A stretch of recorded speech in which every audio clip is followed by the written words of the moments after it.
Okay, I don't know what happened with that. I got a Periscope stopped responding or whatever. So anyway, um, going back to where, what was I discussing? Denise, thanks for so much for joining. Hi, honey. Thank you for coming back. Oh, that's where I was. And so what I was talking about before we got cut off was we had so many other factors, including how we were. D Nice, okay. Thank you, D Nice, for joining. We had so many other factors that were contributing stress factors for us in our marriage at that time. And it happened to be, finances. We had just finally got into our place. Thanks, Ruth, for joining again. We had finally got into our place. There was this big move we did coming here. There was lots of fallout that we had with in-laws.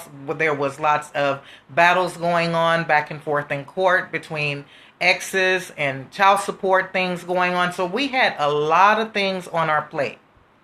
And we found ourselves in a place where we now had become basically two ships in a night. We'd come in from work. One of us would head to the room, the other one headed to the chair and in front of the TV. And dealt with the children, helped my son do what he needed to do. And we came in, love you, good night, go to sleep. And what happened eventually, Jay Will, thank you so much for joining. What happened eventually is we found ourselves in that pattern where we talk with each other. Okay, what bill do we need to pay? What's up next? It became, hello, thank you so much for joining. It became more about, functioning.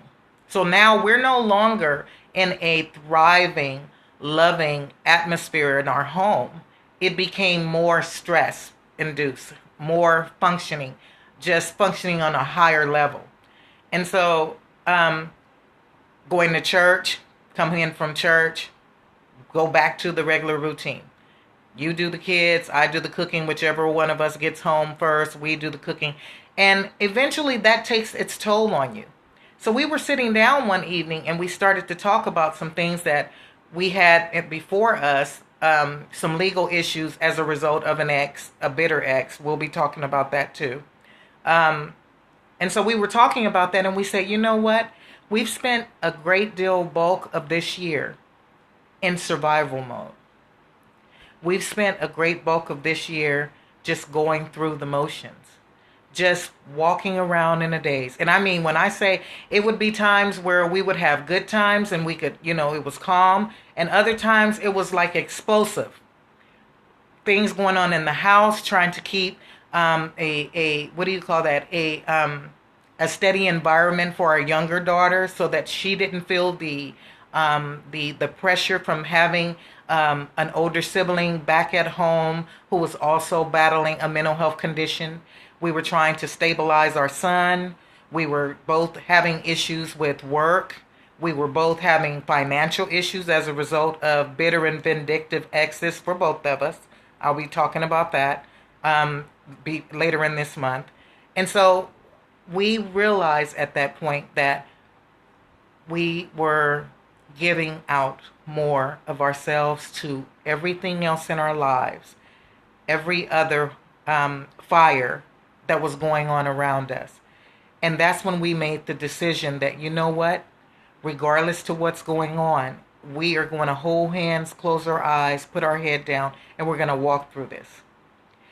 I can't tell you, and I'm really looking forward to when my husband is side by side here and he can give you the man's perspective on it.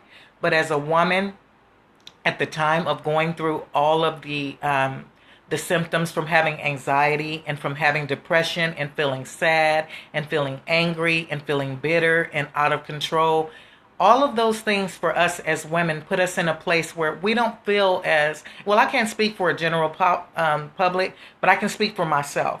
There was no feeling, sexy. There was no feeling undesirable. There was just, get up, get dressed, go to work, come home, toss on a pair of sweatshirt and pants, and do whatever else was necessary. And it was just, and it came to a point where we were in a cycle of basically being good friends. And that's a very dangerous place to be in as a couple. And so getting to a place where we could recognize that, hey, it's time for us to get it together. It's time for us to stop putting everyone else before us and put ourselves, at the front of our minds. And so, as I mentioned earlier on, it was very difficult for me to let down my guard and not be perfect and not feel like, okay, well, I'm going to have to surrender everything, right? And it may, there will be someone out there who understands this. As an African American woman, and being that I survived of my first marriage and was at one point a single mom, it put me in a place where I always knew I could take care of myself. I always knew that I had a job. I always knew that I didn't need anybody to take care of me. Me and my husband being together, it meant that I love him and that we are here as a couple, but we were doing this together. It was 50-50. And I prided myself on that. So when it got to the point where I was overwhelmed and everything that was going on and trying to manage that and manage a full-time job and also manage my son's, struggling with his mental health diagnosis and us struggling with trying to get him on a road to recovery. And I had to leave my full-time job. That was a very difficult place for me to be. And it spiraled me and put me in my bed. And I would only get up to see my daughter, feed my daughter for school, fix my husband breakfast, my son, go back and get in the bed. Get up, fix my son lunch. If he didn't want lunch, got right back in the bed.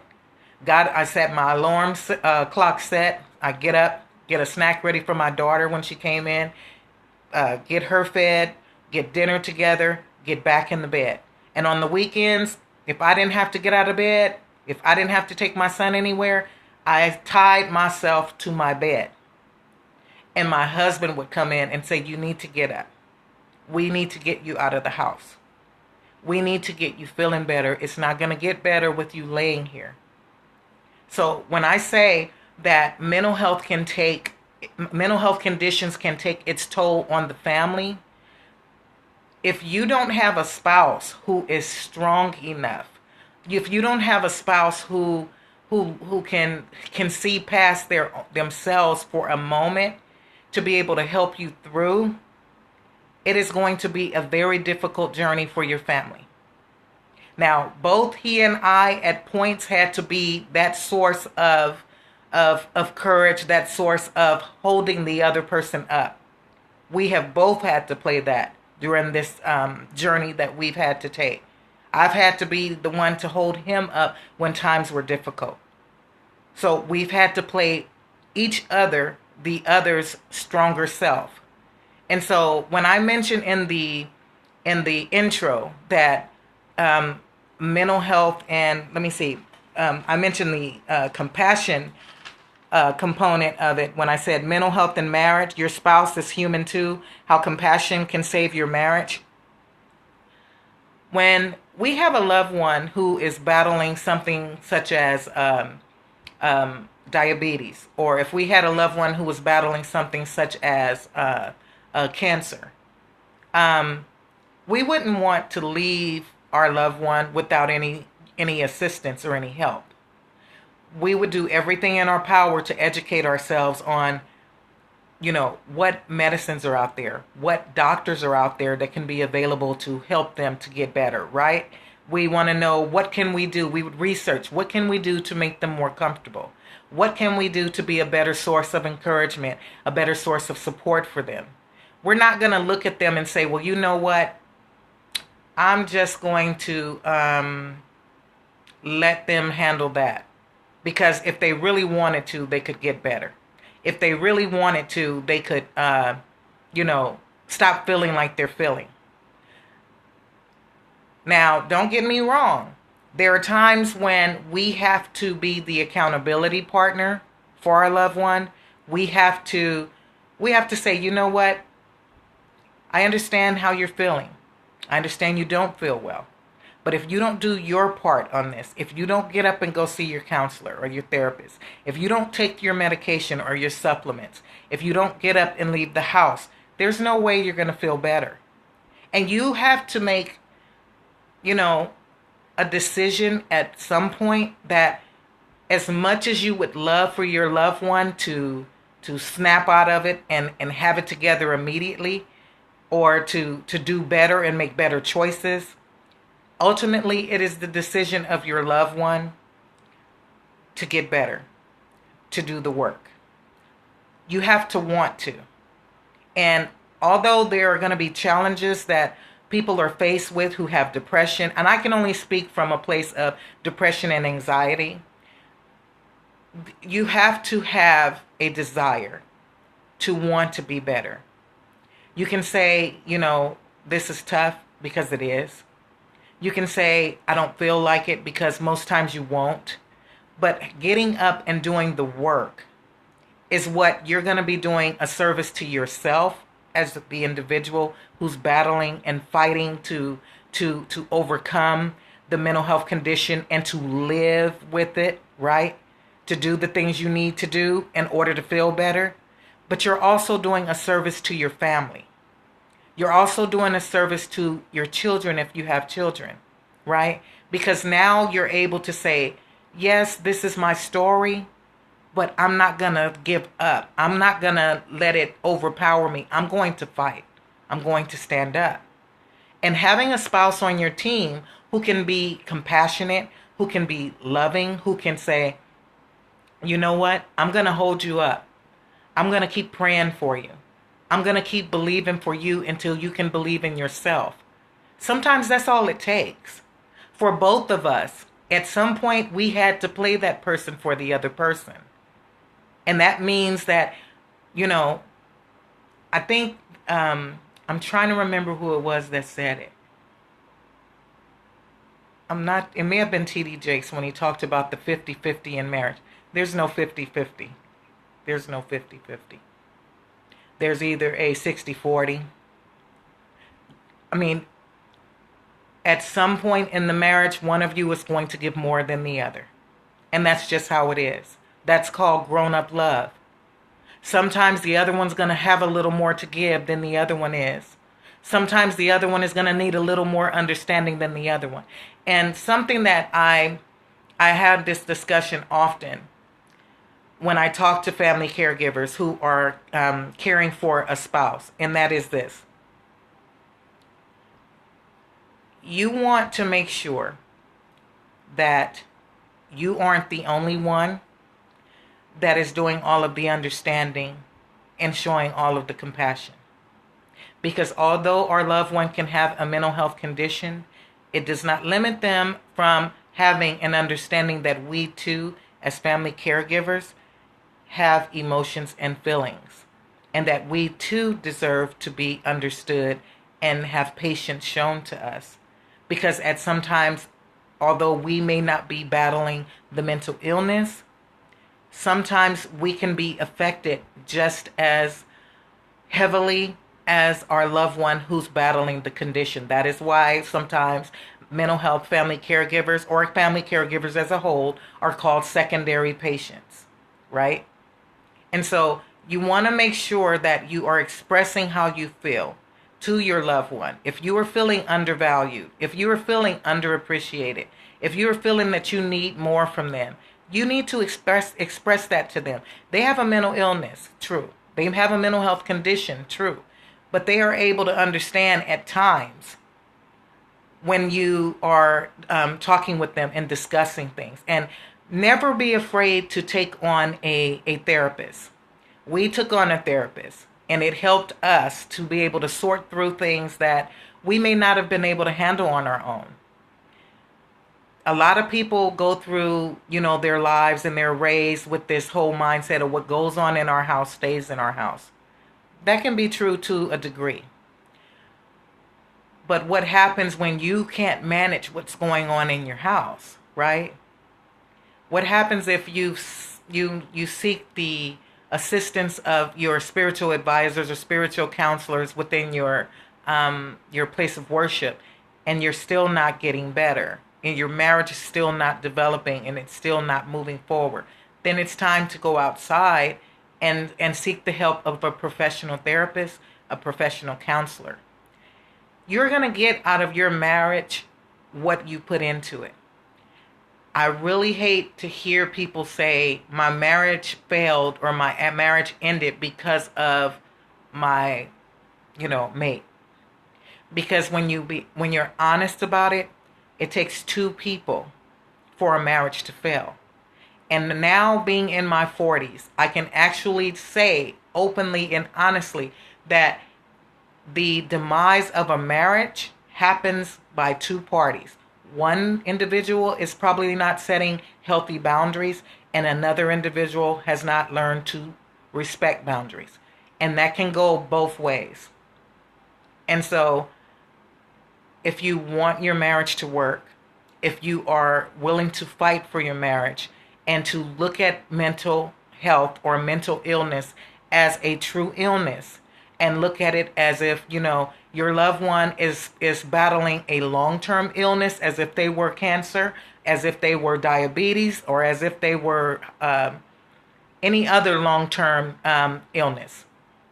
How can I be of support to my loved one is a question that a caregiver can ask. And then, as a survivor, how can I be of support to my loved one? How can you show love? How can you turn that around and show compassion back to the person who is caring for you day in and day out? Could you do so by getting up and doing things that you can do for yourself? Could you do so by making sure that you take your medication, by making sure that you're taking your supplements, by making sure that you're attending your therapy appointments, by making sure that you are committing to your cognitive behavioral therapy plan, if that's what you're doing?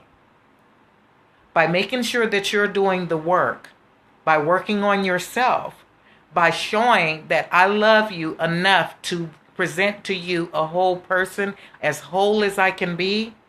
That's how you can show love and compassion back to your loved one who's doing everything they can to care for you. If you are at a point right now and you're watching this scope and you're at a point in your marriage where you're thinking, you know what, I've had enough.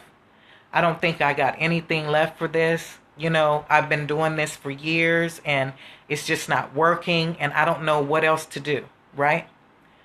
Let me have you ask yourself this question. And first of all, the first most important question is there domestic violence? Because if there's domestic violence, that's a whole other issue. Your safety must always be first, okay? I'm a survivor of domestic violence from my first marriage. And so I understand the importance of how you have to see to your safety first. So if you're watching this and you're in a situation where there's domestic violence, you need to protect yourself, and any young children that you have should go with you, okay? That's first. Second would be, have I exhausted all avenues? You see, we can't say that, we're tired and we're fed up and we're done and we haven't did the work. We've just did the complaining. We've just did the crying and the whining and, oh, woe is me. How did I get into this? If I had known so-and-so was like this, I wouldn't have married so-and-so. I wish it wouldn't have never happened. I'm so sick of this. You said, till death do us part. You have an obligation to be a sense of encouragement, a sense of protection, and a confidant and a friend to help your loved one through this very difficult and trying time in their life.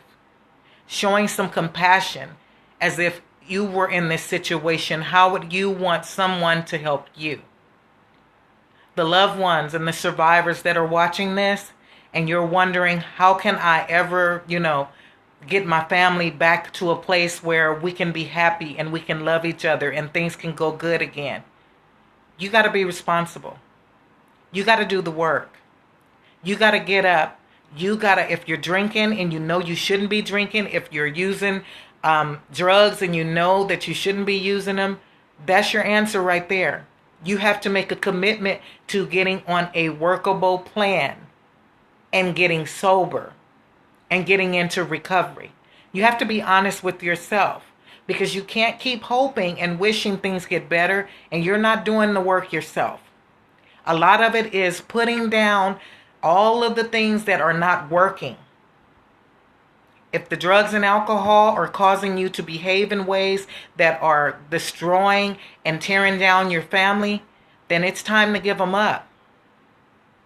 If you are having rage and you're having issues with rage and you're slamming things and screaming and keeping contention in your house, it's time for you to get help. It's time for you to talk to your therapist. It's time for you to adjust your meds. It's time to get new meds. It's time to get on meds if you're not. But you can't keep looking at this and saying, well, it's so-and-so. It's someone else's fault, the reason that our marriage isn't working. When you guys were, giving googly eyes to each other from across the room at the first meeting, those things can come back. Those special moments can be relived once more. But a lot of it has to be through nurturing. A lot of it has to be through doing the work on yourself so that you can present a person to the other individual that is ready for love, that can accept love, and that can give love. And the only way that you can do that is to be real with you. What is my part in the demise of my marriage? Yes, mental illness is here. It's in the middle. It's causing some conflict and maybe causing some discomfort. But what part of that are you and your mate playing? What part of that is a lack of support? What part of that is a lack of understanding by both you, the survivor, the demands that is placed on your loved one who has to care for you, and then by you, the caregiver, right? Having to depend on you, having to ask you to help, having to be fully, maybe incapable at the moment, right? And so there are two parts. It's three things going on right now if you are having challenges in your marriage as a result of mental health. The mental health is playing a part of it, right? But there's also the part that the person who's battling the mental health condition may not be putting their 110% in. And the person who's supporting may not be putting their 110% in supporting. Remember, it's going to be some days you're going to give more, some days you're going to get less, some days you're going to give less, some days you're going to get more. But it cannot always be one person getting the less. It's not fair. So I'm glad you guys stopped in. I hope that something that I shared with you this evening was beneficial. I wasn't able to go into more that I would have liked to share because I'd like my husband to be able to do that on his own. I wanted it to come out of his mouth on this camera so you could see him say it. Not me. And so I really hope that you guys join us through this week. We're covering marriage and mental health all this week. There are going to be some bonus and juicy ones in here as well. So please come back. Our live broadcasts are normally 7 p.m. Central Standard Time. Today I had my concoction that I call myself stirring up so that I can mop up by my dog's crates and stuff when I got off the scope, and I was late, so I'm sorry. But we'll be back here tomorrow evening, 7 p.m. Central Standard Time. And we really hope to see you on our broadcast. And hopefully you will also stop by and follow us on all of our social media sites. That's Instagram, Facebook, and Twitter. And you can reach out to us at hamaji.org if you're a family caregiver and maybe looking for some more pointers or some insight from mental health family caregivers. A lot of things that I have that I can share, I don't share here in a public forum because of HIPAA laws and other factors, right? And so I can give you even more information or share resources with you that we've learned along the way. Excuse me. And so thank you guys so much for stopping in. I hope you found something valuable. I hope I was able to give you a little insight into it's possible to be able to live and have a healthy and happy marriage, even in spite of having mental health be along for the ride, right? Okay. Thank you guys so much for joining, and I hope to see you tomorrow evening at 7 p.m. Central Standard Time. To all of our replay viewers, thank you for staying in up to this point, and we hope that you'll follow us and join us in a live broadcast. Catch viewers, thank you so much for stopping by and clicking on our video, playing the link, and please stop by and check us out on a live broadcast. Bye for now.